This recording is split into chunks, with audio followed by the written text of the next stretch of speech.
అధికారంలోకి వచ్చిన నాటి నుంచి వలసదారులపై కఠిన నిబంధనలు అమలు చేస్తున్న అమెరికా అధ్యక్షుడు డొనాల్డ్ ట్రంప్ మరో కొత్త రూల్ తీసుకొచ్చారు. డయాబెటిస్, ఒబిసిటీ వంటి దీర్ఘకాలిక వ్యాధులతో బాధపడే వారికి వీసాలను తిరస్కరించాలనే కొత్త నిబంధనలు రూపొందించారు. ఈ మేరకు అమెరికా ఎంబసీలు, కాన్సులర్ కార్యాలయాలకు అగ్రరాజ్య విదేశాంగ శాఖ తాజాగా మార్గదర్శకాలు జారీ చేసినట్లు అంతర్జాతీయ మీడియా కథనాలు వెల్లడించాయి. సాధారణంగా అమెరికా వీసా కోసం దరఖాస్తు చేసుకునే వారి ఆరోగ్య స్థితిని ఇమిగ్రేషన్ అధికారులు పరిశీలిస్తారు. టీబీ వంటి అంటువ్యాధులు ఉన్నాయో లేదో స్క్రీనింగ్ చేస్తారు. ఈ నిబంధనలు తాజాగా సవరించారు. మరిన్ని వ్యాధులను ఈ జాబితాలో చేరుస్తూ మార్గదర్శకాలు రూపొందించారు. అంటే ఇకపై వీసా కోసం దరఖాస్తు చేసుకున్న వలసదారుల మెడికల్ హిస్టరీపై అధికారులు మరింత దృష్టి సారించనున్నారు. వారు దీర్ఘకాలిక వ్యాధులతో బాధపడుతున్నారా, వారిని అమెరికాలోకి అనుమతిస్తే ప్రభుత్వ ఖజానాపై అదనపు భారం పడనుందా అనే అంశాలను పరిగణలోకి తీసుకొని వీసా జారీపై నిర్ణయం తీసుకోనున్నట్లు తెలుస్తోంది. ప్రభుత్వ వనరులపై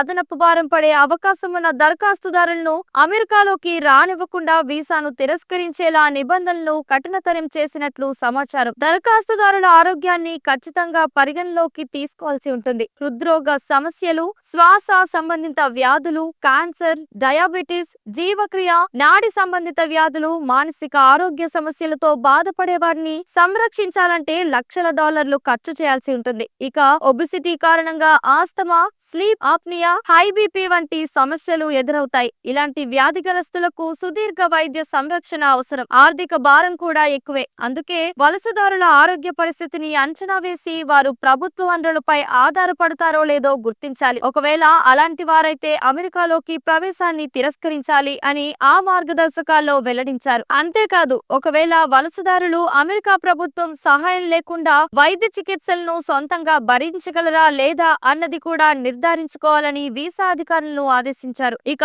కుటుంబ సభ్యుల ఆరోగ్యాన్ని కూడా పరిశీలించాలని స్పష్టం చేశారు. అయితే ఈ వార్తలపై అమెరికా విదేశాంగ శాఖ స్పందించలేదు. దీంతో ఈ రూల్స్ అమల్లోకి వచ్చాయా లేదా అన్న దానిపై స్పష్టత లేదు. ఇప్పటికే వలసదారులకు సంబంధించి అమెరికా యంత్రాంగం కఠిన విధానాలను అమలు చేస్తున్న సంగతి తెలిసిందే. విదేశీ విద్యార్థులు, ఎక్స్చేంజ్ విజిటర్ల డ్యూరేషన్ ఆఫ్ స్టే పై పరిమితి విధించడం, H-1B వీసాపై వార్షిక రుసుమును $1,00,000 పెంచుతూ తీసుకున్న నిర్ణయాలు వలసదారులను ఆందోళనకు గురిచేశాయి.